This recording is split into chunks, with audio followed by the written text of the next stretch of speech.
Good morning. I'm listening to the news and just fool Donald Trump on TV. I'm too tired to even get up and do this video the right way. Listen to how stupid this guy sound. I cannot believe I've never seen anybody this stupid in the world, let alone a political candidate running for the office of President of the United States. This is absolutely ridiculous that this guy can lead any poll, period. Watch this. Okay, now this. Donald Trump gave a campaign speech in New Hampshire yesterday. And let's just say, in all seriousness, by the way, this is not a joke. If Joe Biden had said the things that Trump said, most Republicans would be calling for him to be put in an old age home. I'm for us. I'm for us.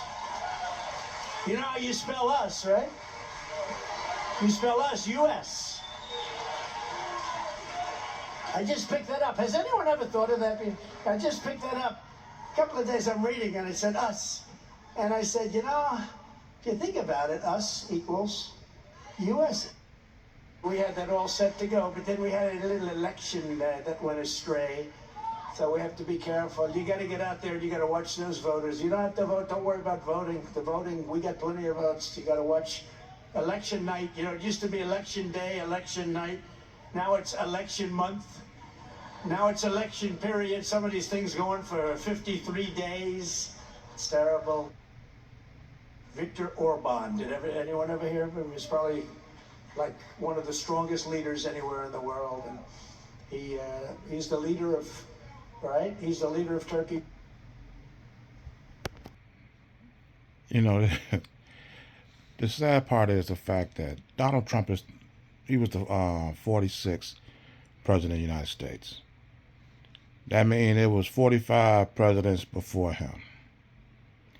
And he thinks that he's the first one to use the analogy of us and U.S. in the political campaign. None of the 45 previous presidents ever thought of that. None of the governors, none of the mayors, none of the senators, none of the dog catchers, anybody that's run for political office, never correlated us and United States in the political speech. What's new to him is old to everybody else. I mean, this is absolutely ridiculous. And this is the leading candidate. But this also is the epitome of selective hearing. Because I don't know what these Trump supporters are saying, that they listen to this guy and they have hope that he's going to be the greatest leader ever in the history of the world. But let's listen to what they said in the comments in response to his stupidity. Watch this. Willie, first of all, I just picked that up, us and U.S. That's interesting. Yeah.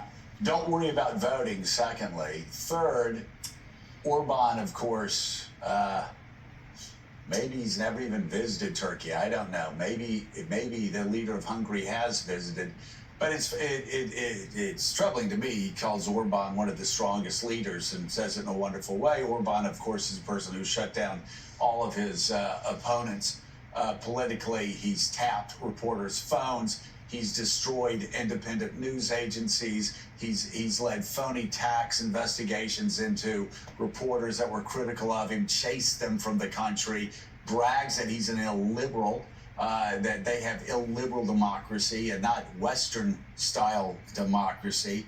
And again, there's a guy who keeps thinking he's running against Barack Obama. Not doing well. No, as Mika said, if that were Joe Biden, they'd be running wall-to-wall on certain networks with medical experts describing what was happening here and why he needed help and why he should probably step off the stage. I would add in, Joe, to the collection of comments that he made yesterday. He compared himself to Nelson Mandela, who, of course, spent nearly 30 years in prison for fighting apartheid in South Africa, saying if he goes to jail, he's happy to be just like Mandela. Also, promised in his next term to build, like Israel, an iron dome over the United States. Israel, of course, is the size of Oh New my Jersey, God. so that would be a heck of a project for the United States to undertake. But Caddy K, this is You know, the stupidity flow out of Donald Trump's mouth like a river. I mean, it's just constant, nonstop. But let me say this. I'm not for the left or the right. And I'm going to clean up some of the stuff that they're saying. But let me say this first. Donald Trump is the same person that wanted to use nuclear weapons to stop hurricanes. He's the same person that suggested that you put bleach inside the human body to cure COVID. He's the same person that said he was going to get Mexico to fund the wall to divide the country. Now he's saying he wanted to build a dome over the United States like they have in Israel. Who are we going to get to pay for that? Mexico? You know. But let me clean up a little bit of this stuff, because like I say, I'm neither left nor right.